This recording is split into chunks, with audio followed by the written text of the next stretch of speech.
Warning, this video does not follow the rules exactly the way they are written in the book. Viewers' discretion is advised. Welcome to the Roleplay Mechanic, where I like to show you how to play or think differently in Pathfinder. I have created many different builds, and for today, I am finally working on the fighter, showing you how to play the fighter wrong. And would you believe to learn, we are making it a full spellcaster.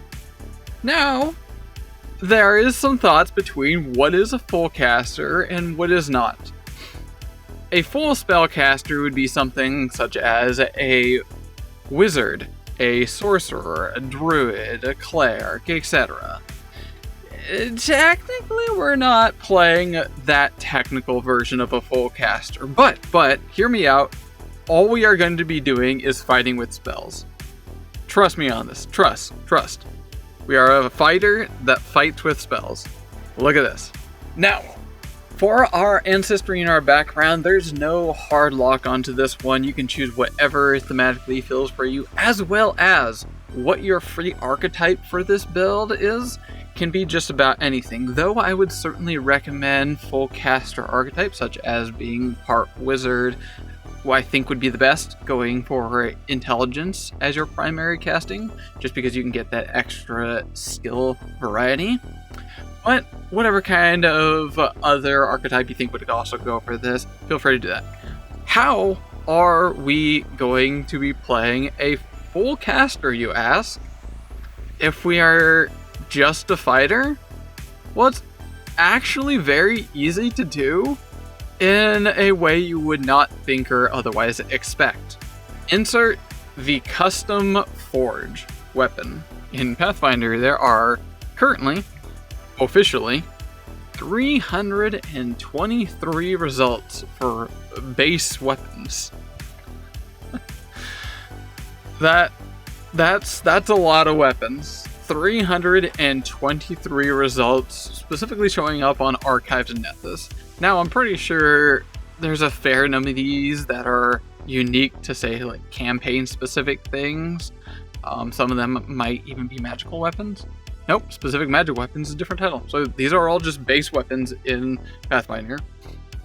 323, that sounds like a wild diverse, but there's an interesting pattern about these 300 plus weapons. They definitely follow a formula.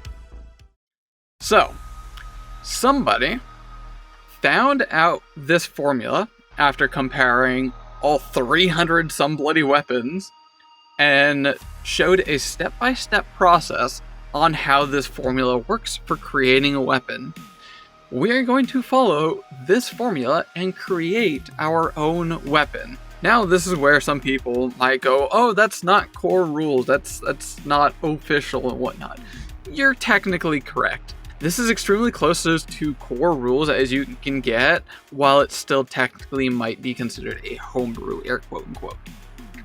What kind of weapon, you might ask? Well, as you can see here on screen, I will show you how I go about choosing the weapon properties.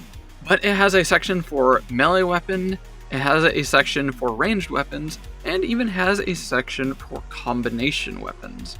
We are going to be using the category for ranged weapons to create a wand.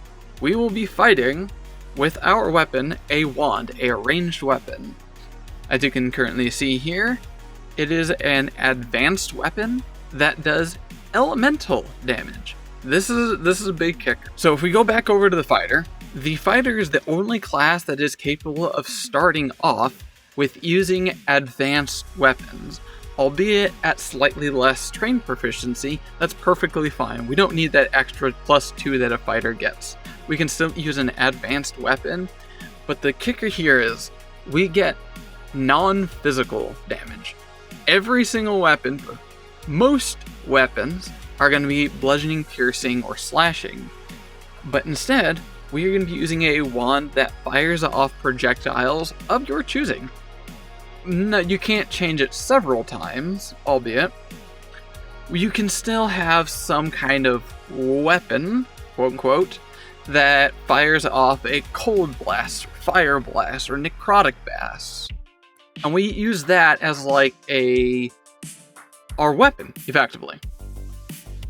Let's get into the build. I'll show you how this works. Mechanically, imagine yourself using either darts or just a simple short bow. It kind of works effectively the same, because in my games, I don't make players keep that hard track of their ammunition or arrows. But I guess if you did want to make sure there was some kind of limitations on this, kind of like that, you can make rune stones that get consumed every time you cast through the wand. Regardless, it works very similar to just like a simple short bow. It is a ranged attack, about 50 feet. It has, advanced. It does just a simple D6. Instead of piercing, it's whatever elemental damage you want, so name it like a fire wand, does fire damage. And last but not least, with some remaining points when we were creating this, it gets that lovely deadly D8. So if you get a crit, it causes just a little extra damage. And, just exactly like both a crossbow and bow, the weapon group that we're going to be calling wand is exactly the same. With a bow, if you get a crit, you do persistent bleeding damage. For this, we're going to do persistent whatever damage the type was, so fire or cold. It's basically exactly the same. There is absolutely no game-breaking thing here by having our own cool custom weapon that doesn't do physical damage. That's how we're going to be playing a full caster, because in our roleplay mechanics, there we go, there's the thing, we are going to be constantly shooting out blasts from our wands, and if you pick up free archetypes such as a wizard, we can have additional other spells. All in all, how we're going to be playing our fighter, air quote unquote, is just constantly casting spells or using this wand to fight. We are, as far as I'm concerned, a full caster. I love this idea. I really want to try using it in a game. I'll give you a couple examples here.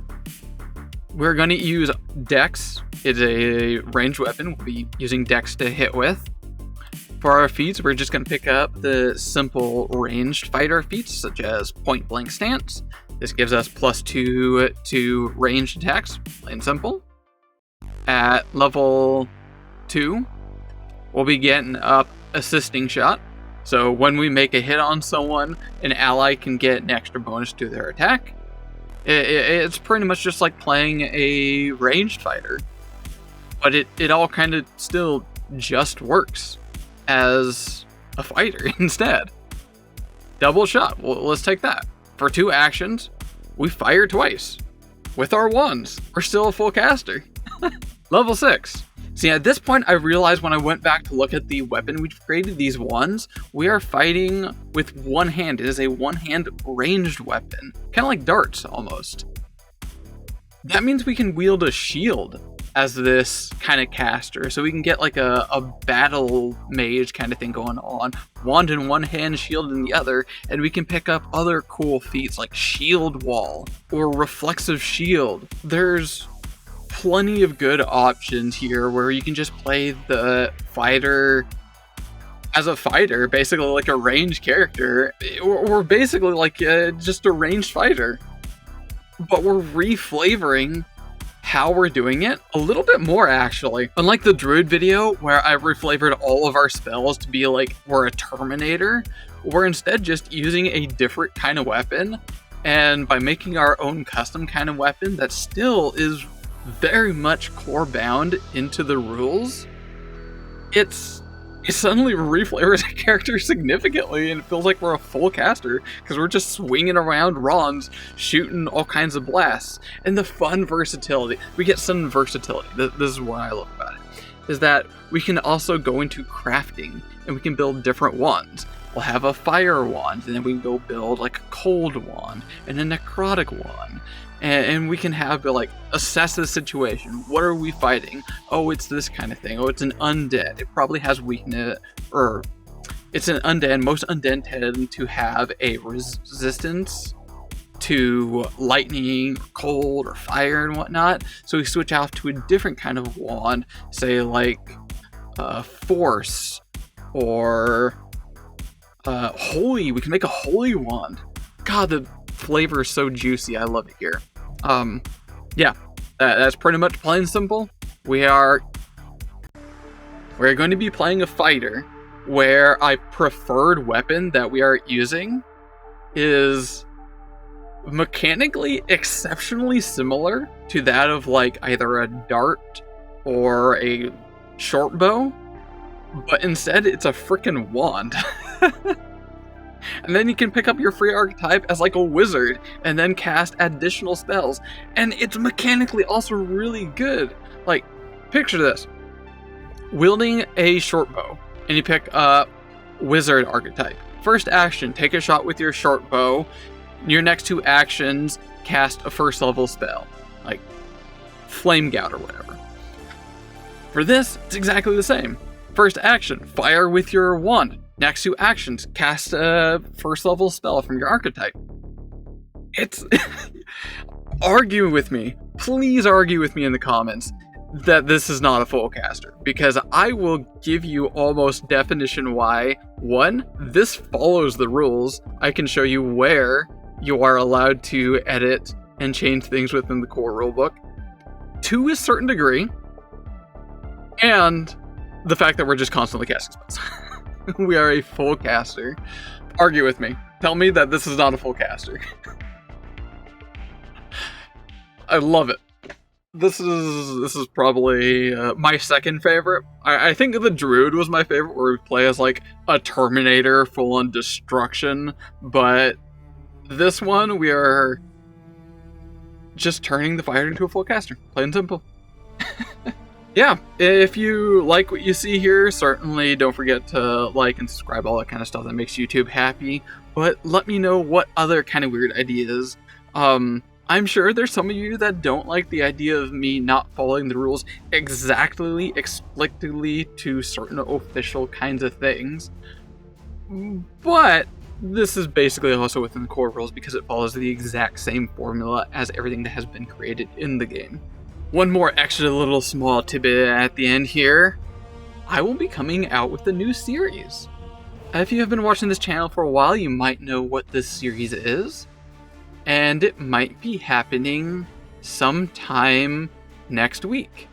We'll be doing a new series on the monsters and how you can get a little bit of a little extra roleplay out of encountering monsters.